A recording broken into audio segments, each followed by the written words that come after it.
जडभरत राजा हरणी गर्भा गेला, घाला तो घातला वासनेने वासनेने वासनेने, जडभरत राजा हरणी गर्भा गेला.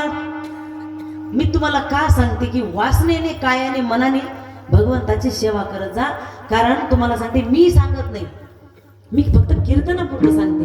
पण जगद्गुरु तुकोबाराय ज्ञानोबारायाने 750 वर्षापूर्वी ज्ञानेश्वरीमध्ये सांगून गेले. का गेले हे बघा. माणूस ज्यावेळेस झोपतो आणि झोपल्याच्या नंतर तुम्हाला सांगते दिवसभर केलेलं स्वप्न पडते. रात्री पडतं का नाही?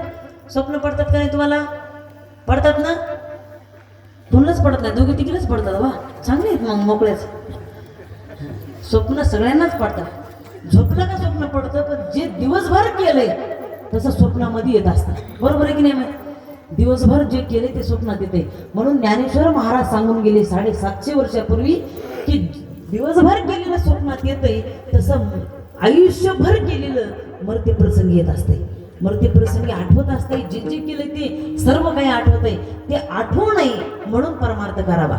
तुम्हाला सांगते हे बघा, ज्ञानेश्वर महाराजांची ओवी आहे, जेनी ध्यानी भावना भावी जे डोळा लागत देखी जे तेची स्वप्नी. महाराज म्हणले जे ध्यानात मनात जसं येतंय तसं स्वप्नामध्ये दिसतंय. आणि जे मृत्यू प्रसंगी आपल्याला आठवतंय ते आयुष्यभर केलेलं आठवत असते. म्हणून आपण परमार्थ कधी कधी का होईना आपण परमार्थ करत जा. आयुष्यभर पाप जरी केलं तर मर्त्य प्रसंगी पुण्य केलेलं कुठंतरी आठवलं तर जन्म आलेला सफल झाला. विठ्ठल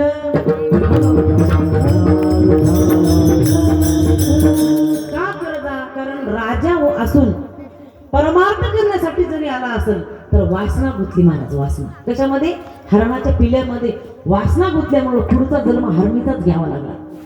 पुढचा जन्म, मग पुढचा जन्म जर तुम्हाला कशाचा घ्यायचा आहे हे तुमच्या स्वतःवर अवलंबून असते. बघा, तुम्हाला पुढच्या जन्मात सुद्धा परमार्थ करावा असं वाटत असेल तर याही जन्मात परमार्थच करावा लागेल, तर पुढचा जन्म परमार्थासाठी येत असतो.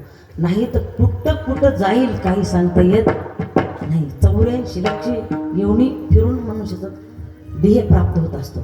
पण या देहाला सुद्धा कशासाठी आलो हे जर माहीत नसेल तर जीवनच आलेलं व्यर्थ. महाराज काय म्हणायचं? जीवनाला येऊन अर्थ नाही त्याचा. काही लोकांना जीवन मनुष्य देह मिळाला पण कळाला नाही, आणि काहींना कळाला नाही पण मिळाला. कळाला पण न मिळणारे कोण आहे? रेड्यामुखी वेद बोलविला, गर्व तिजांचा हरविला. रेड्याला कळालं का मनुष्य देह आहे म्हणून का मी जनावर आहे म्हणून कळालं का रेड्याला? नाही. पण वाचेमधून वेद बोलला ना महाराज, बोलला की नाही? वाचेमधून वेद बोलला, वेद बोलल्यामुळं कळालं.